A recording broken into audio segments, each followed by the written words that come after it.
Hello दोस्तों, मेरा नाम है पुजारी महादेव। आज मैं आप लोगों को जो टॉपिक सिखाने वाला समझाने वाला हूँ, उस टॉपिक का नाम है foreign currency. Foreign currency transaction, AS11।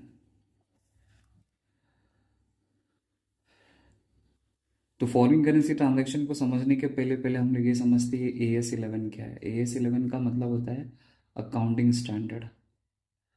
Accounting standard 11। तो अकाउंटिंग स्टैंडर्ड 11 को आप ऐसा समझो कि अकाउंटिंग स्टैंडर्ड 11 आपको रूल्स एंड रेगुलेशन बताता है। रूल्स एंड रेगुलेशन बताता है कि किस चीज़ को डेबिट करना है और किस चीज़ को क्रेडिट करना है। मतलब हर टॉपिक के लिए अकाउंट्स में एक अलग अलग रूल्स एंड रेगुलेशन बना के रखा है। तो अकाउंटिंग स्टैंडर्ड 1 होता है, 2 होता है, 3 होता है। तो उसी तरह अकाउंटिंग स्टैंडर्ड 11 को आप समझो कि चैप्टर नंबर 11 है समझो। तो उसमें फॉरेन करेंसी के ट्रांजेक्शन को कैसे सिस्टमेटिक मैनर में रिकॉर्ड करना है, ताकि सही ढंग से हमें अपने बिजनेस का प्रॉफिट पता चल सके और लॉस पता चल सके। तो उसकी सारी की सारा rules and regulation accounting standard में अपन को लिख के दिया है। तो वो तो मैं थोड़ी देर में आपको बताऊंगा कैसे ट्रांजैक्शन रिकॉर्ड करना है। फिलहाल मोटा मोटे मैंने आपको बताया कि ES का मतलब क्या होता है। ठीक है। तो फॉरेन करेंसी ट्रांजैक्शन को समझने के लिए एक मैं आपको छोटा सा नन्हा सा प्यारा सा एग्जांपल देता हूँ। तो समझो कि फॉर एग्जांपल ये है मिस्टर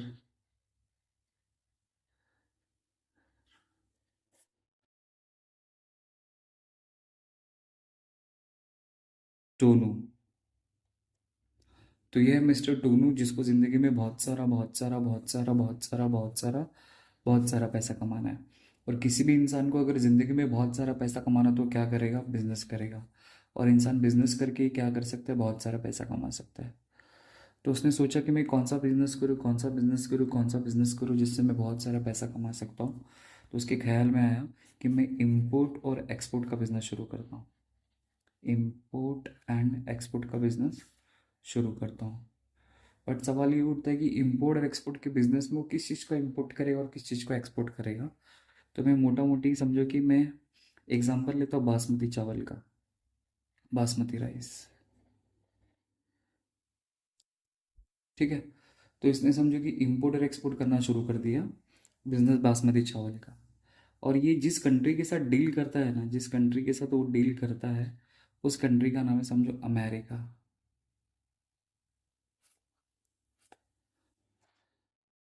ठीक है। तो अमेरिका की कंट्री के साथ ये डील करता है।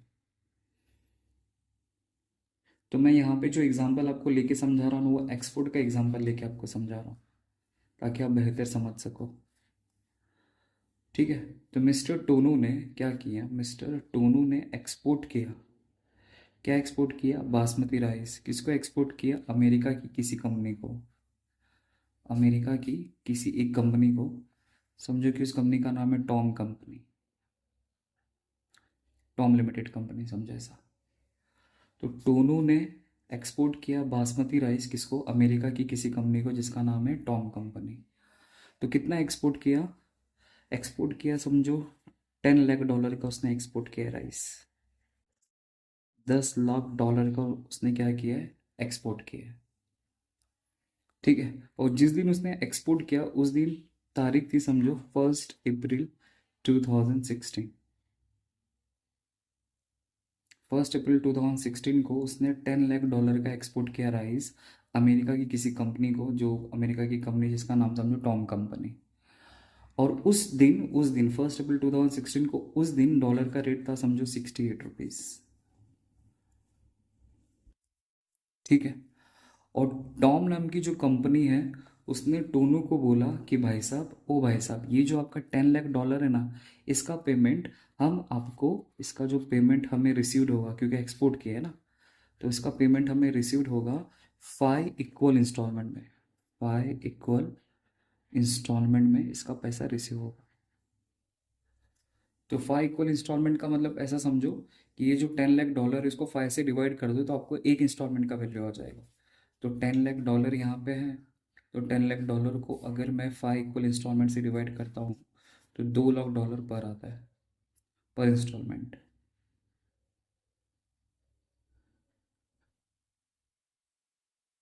राइट ना? मतलब 5 2 10। अब ये 3 6 0 बचा, 6 0 मैंने नीचे लिख दिया यहाँ पे।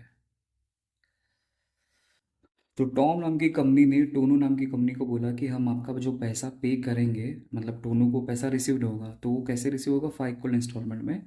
और एक इंस्टॉलमेंट समझो कि $2 लाख पर इंस्टॉलमेंट है। तो उसने तारीख भी बता दी है कि उनका पैसा वो कब का वो पे करने वाला है, समझो डेट। तो उन्होंने बोला कि 1 मई 2016 को आपको पहला इंस्टॉलमेंट पे किया जाएगा $2 लाख का। और उस टाइम पे समझो डॉलर का रेट था 70 रुपीज़। फिर उसी तरह मैं अगर आपको बताऊं, फिर नेक्स्ट उसने पेमेंट किया 1 जुलाई 2016 को पेमेंट करेगा $2 लाख। और उस टाइम पे डॉलर का रेट था समझो 72 रुपीज़। फिर 1 अगस्त 2016 को पेमेंट करेगा बोला, और उस टाइम पे डॉलर का रेट था समझो, मतलब $2 लाख का पेमेंट करेगा। और उस टाइम पे डॉलर का रेट था समझो 65 रुपीज़। एंड फोर्थ इंस्टॉलमेंट 1 सितंबर 2016 को वो $2 लाख का पेमेंट करेगा वापस। और उस टाइम पे समझो डॉलर का रेट है समझो 67 rupees. And last and final 1 जनवरी 2017 को पेमेंट करेगा। और उस टाइम पे भी $2 लाख का ही पेमेंट करेगा। और उस टाइम पे डॉलर का रेट था समझो 69 रुपीज़। ठीक है, ओके। तो ये पूरी कहानी है। बट हम सभी को मालूम है कि जो डॉलर का रेट होता है वो एवरी डे फ्लैक्चुएट होता रहता है। फ्लैक्चुएशन होता रहता है। कैसे फ्लैक्चुएट होता है, डिमांड और सप्लाई की वजह से। तो जब किसी चीज़ का डिमांड, मतलब जिस कंट्री की करेंसी का डिमांड अगर बढ़ जाएगा, तो समझो उसकी करेंसी का वैल्यू भी क्या हो जाएगा, बढ़ जाएगा। डिमांड अगर कम हो गया तो उसकी करेंसी का वैल्यू भी क्या हो जाएगा, कम हो जाएगा। तो अपन को उसके ऊपर बात नहीं करनी है फिलहाल, हमें तो क्वेश्चन में सब कुछ दिया ही रहता है। बस अभी हमें क्या करना है, एक एक करके सोचना है कि किन सिनारियों में अपन को प्रॉफिट हो रहा है और किन सिनारियों में अपन को लॉस हो रहा है। तो मैं वो जो डेट, पहला जो डेट था मैं वापस वो आपको बता दूँ। 1 अप्रैल 2016 को एक्सपोर्ट किया गया $10 लाख का, और उस टाइम पे डॉलर का रेट कितना था, 68। तो मैं उस डॉलर के रेट को यहाँ पे कॉपी कर लेता हूँ, ताकि फटफट इजीली हम लोग इसको क्या कर सके, इजीली कंपैरिजन कर सके। तो 1 अप्रैल 2016 को उसने एक्सपोर्ट किया है, एक्सपोर्ट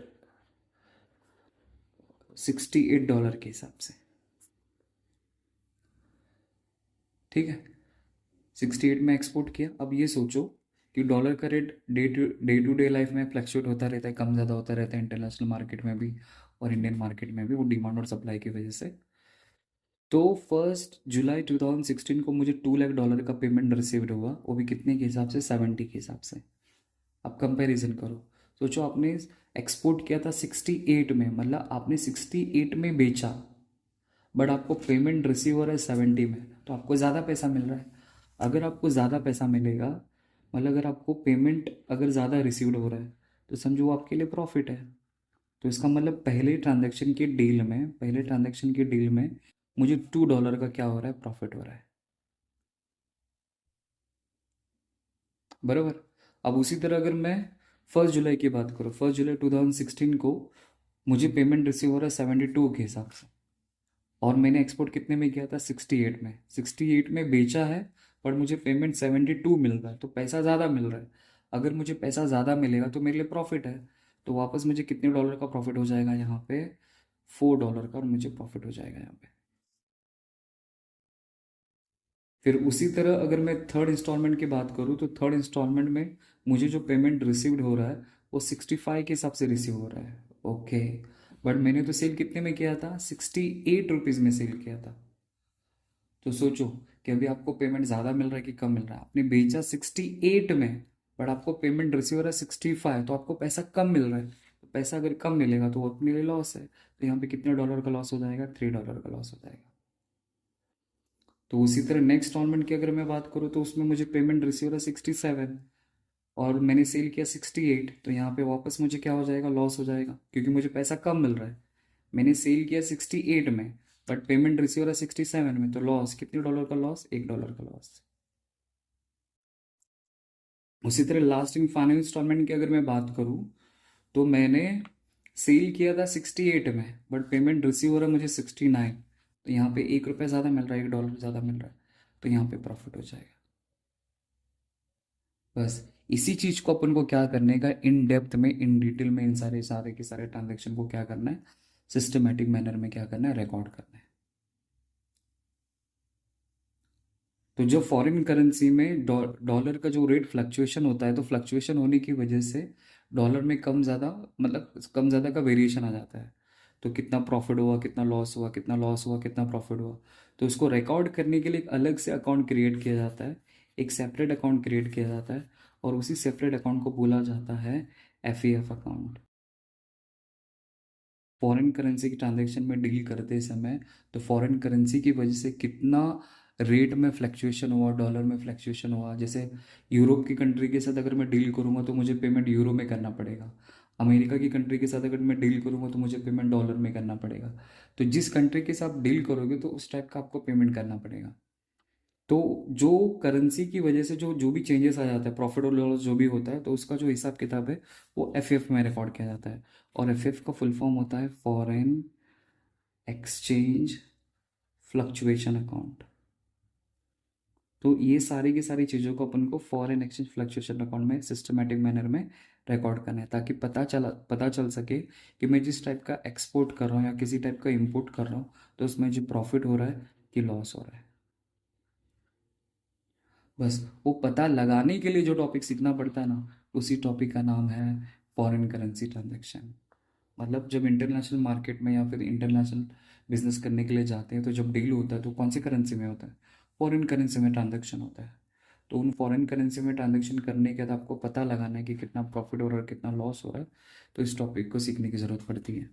तो इस टॉपिक में सीखने के लिए ऐसे बहुत सारी चीज़ें हैं, बट आप लोग TY BCom में है, तो इसलिए आपको ज़्यादा चीज़ सीखने की ज़रूरत नहीं है। तो आपको सिर्फ और सिर्फ आपके सिलेबस में क्या मालूम है, सिर्फ जर्नल एंट्री है। आपको जर्नल एंट्री पास करना है, और फिर FAF का लेजर अकाउंट बनाना है।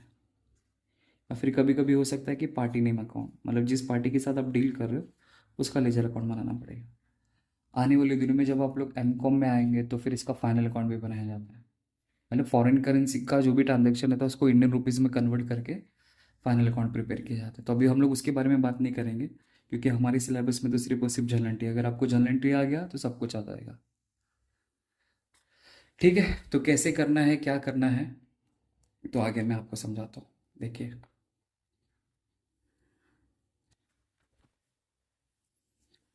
तो मैं अब आपको लिख के दे रहा हूँ important journal entries. Important general entries. तो इंपॉर्टेंट जर्नल एंट्री की पहली हमारी एंट्री है, व्हेन गुड्स और असेट्स आर इंपोर्टेड। इंपोर्टेड का मतलब होता है परचेज करना, परचेज्ड। अगर मैं गुड्स एंड असेट्स परचेज करूँगा, इंपोर्ट करूँगा, बट इसमें दो सिनारियो हो सकता है। या तो इंसान कैश बेसिस पे परचेज कर सकता है, या तो क्रेडिट बेसिस पे परचेज कर सकता है। तो अगर समझो अगर उसने कैश बेसिस पे परचेज किया, मतलब गुड्स खरीदा और ऑन द स्पॉट सामने वाले को पैसा दे दिया, तो हमारे पास गुड्स आएगा। अगर मैं गुड्स खरीदूंगा तो गुड्स आएगा, असेट्स खरीदूंगा तो असेट्स आएगा। इसलिए गुड्स या फिर असेट्स अकाउंट डेबिट, और मेरे पास से पैसा जाएगा, इसलिए टू कैश बैंक अकाउंट। ठीक है। अगर वही मैं क्रेडिट पे परचेज करूंगा, क्रेडिट का मतलब होता है कि उधार पे खरीदूंगा। और ज़्यादातर जितनी भी फॉरेन इम्पोर्ट और एक्सपोर्ट में जो बिजनेस होता है ना, वो हमेशा क्रेडिट पे ही होता है। मतलब हर इंसान, हर एक पार्टी एक दूसरे को टाइम देती है कि आप हमारा पैसा 2 महीने के बाद दे देना, 3 महीने के बाद दे देना, 4 महीने के बाद, ऐसा। पर ज़्यादातर सब में आपको क्रेडिट ही लिख के दिया रहेगा। लेकिन क्या पता अगर कैश वाला अगर आ जाए तो फिर क्या करेंगे, तो फिर इसके लिए एंट्री आपको याद रखनी है। पर ज़्यादातर सम क्रेडिट वाला ही रहेगा। तो सिंपल है। तो अगर आप गुड्स परचेज करोगे तो आपके पास गुड्स आएगा या तो असेट्स आएगा। तो सेम वही एंट्री पास करनी है, तो गुड्स या फिर असेट्स अकाउंट डेबिट। ये दो दोनों में सेम सेम ही है। बट जहाँ पे कैश ट्रांजेक्शन में आप लोग कैश बैंक लिखते थे ना, मैं यहाँ पे क्या करूँगा, उस कैश बैंक की जगह पे मैंने किस पार्टी से उधार पे खरीदा उस पार्टी का नाम क्रेडिट कर दूंगा। तो इसलिए मैं यहाँ पे लिखूंगा पार्टी नेम अकाउंट।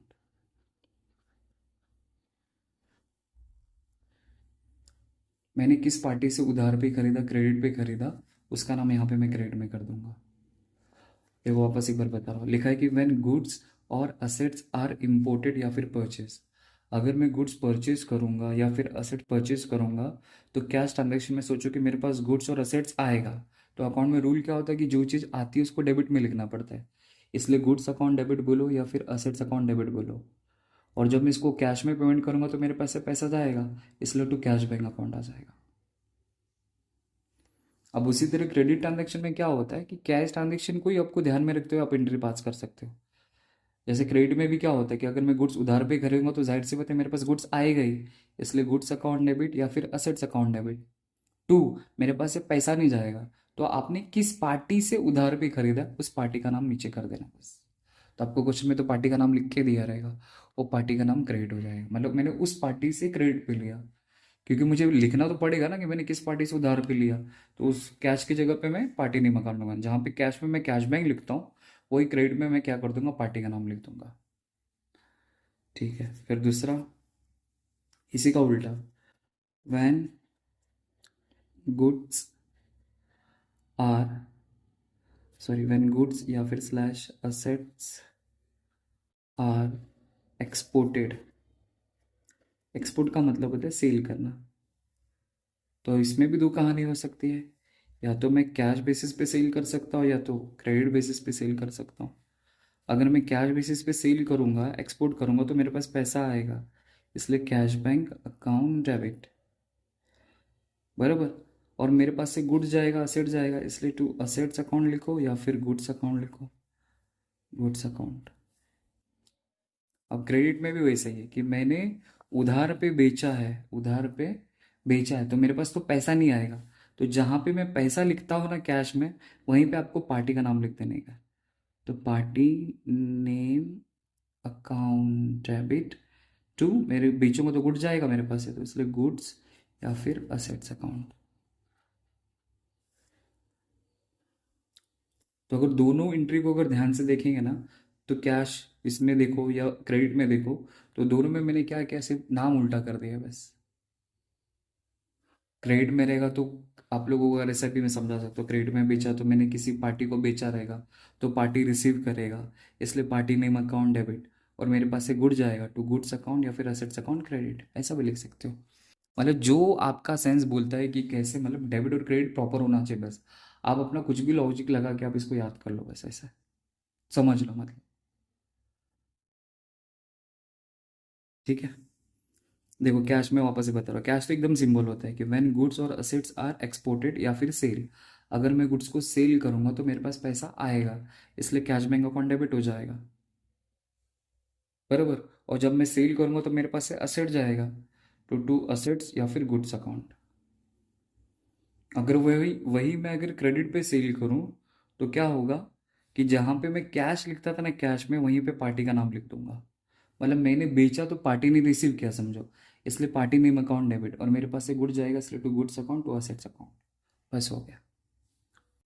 अब थर्ड नंबर पे आएगा कि अगर मैंने पहले परचेज किया है तो परचेज के टाइम पे आपको तो पेमेंट करना पड़ेगा, तो व्हेन पेमेंट पेड। जब अगर मैं किसी चीज़ का पेमेंट पेड करूंगा तो क्या एंट्री पास करूंगा, तो सिंपल है। तो पेमेंट पेड करूंगा तो मेरे पास से पैसा जाएगा, और सामने वाली पैसा क्या करेगा, रिसीव करेगा, तो debit the receiver credit the giver. इसलिए इसकी एंट्री आएगी पार्टी नेम अकाउंट डेबिट, और मेरे पास से पैसा जाएगा, इसलिए टू कैश बैंक अकाउंट।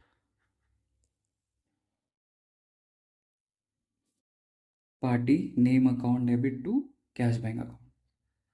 अभी वही अगर मैं फोर्थ एंट्री लिखूँ, व्हेन पेमेंट रिसीव्ड।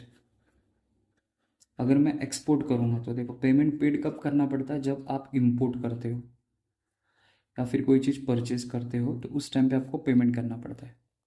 लेकिन आपको पेमेंट रिसीव कब होगा, जब आप एक्सपोर्ट करोगे या फिर जब कोई आप चीज़ सेल करोगे, तो उस केस में आपको पेमेंट रिसीव्ड होगा, तो आपके पास पैसा आएगा।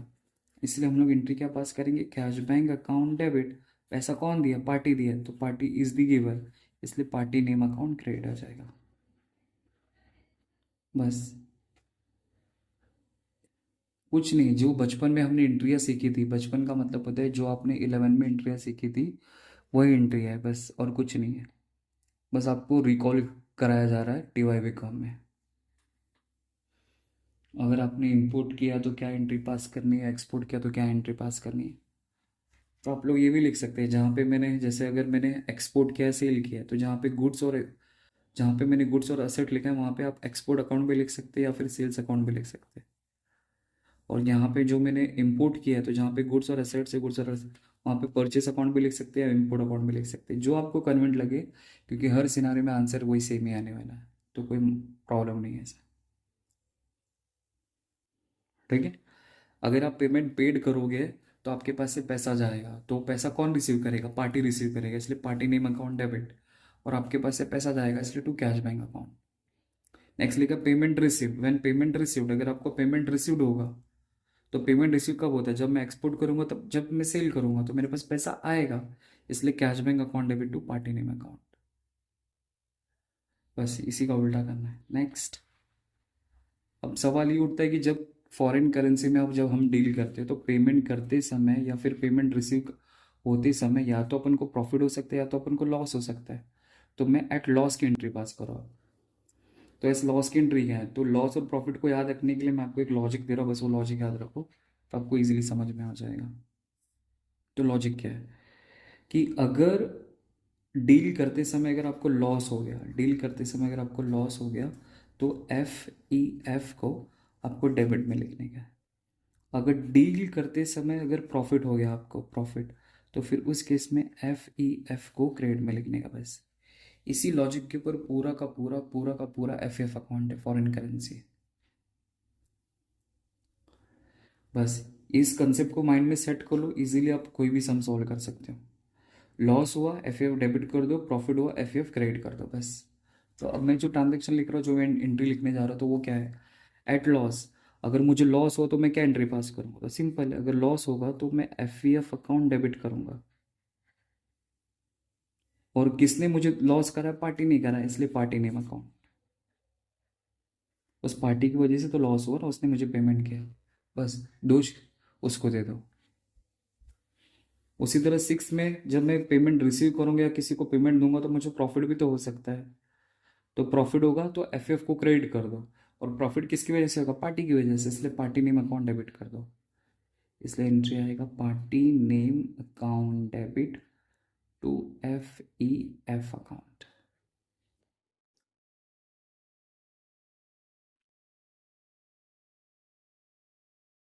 बस फिर उसके बाद 7 नंबर पे आता है last and final transfer entry.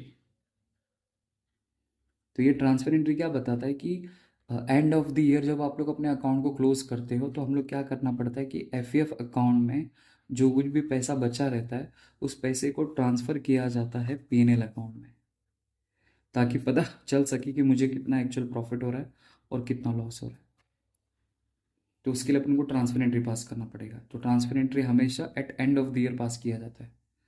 तो उसके लिए मैं आपको दो लॉजिक दे रहा हूँ, मतलब बच्चे लोग, कुछ लोगों को समझ में आता है, कुछ लोगों को नहीं समझ में आता है।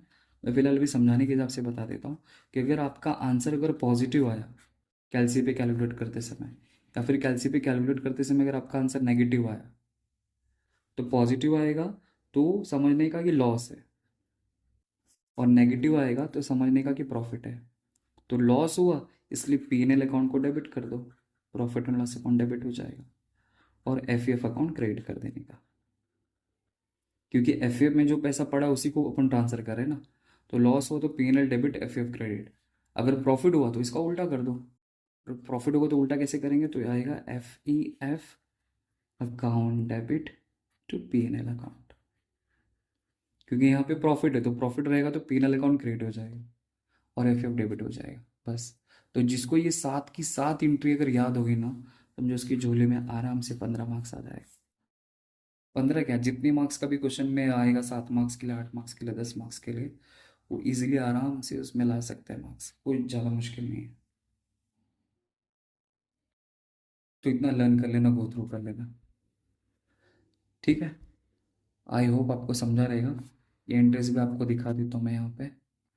ये एंट्रीज मैंने कैश का लिखा है, क्रेडिट का लिखा है, पेमेंट रिसीव का लिखा है, सब लिख दिया है यहाँ पे। फिर यहाँ पे तो मैंने एक्सप्लेनेशन दिया था कि क्या प्रॉफिट हो रहा है क्या लॉस हो रहा है करके। ठीक है, आई होप आपको समझा रहेगा। Thank you.